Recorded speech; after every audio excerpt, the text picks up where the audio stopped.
Welcome to the Music Department at Ysgol Maes y Gwendraeth. The Music Department is located in the E block.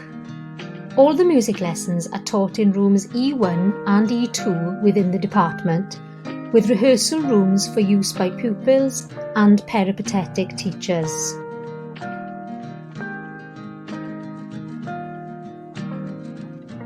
There are 3 music teachers at Maes y Gwendraeth. My name is Mrs. Roderick, and here are Miss George and Miss Thomas.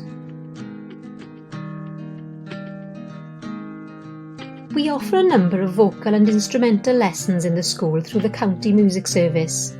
There are 9 members of staff who make weekly visits to provide specialist teaching on a variety of instruments and voice.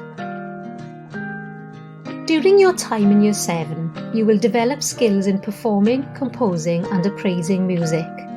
You will have access to a variety of musical instruments such as keyboards, ukuleles, drum kit, guitars and percussion instruments.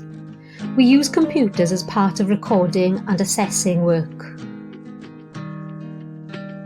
You will have an opportunity to take part in numerous extracurricular activities within the department on a weekly basis, such as junior choir, cerdant choir, wind band, string ensemble, as well as performances in concerts, eisteddfodau and school productions. We also make the most of opportunities to attend concerts and shows. We look forward to welcoming you to the Music Department at Ysgol Maes y Gwendraeth.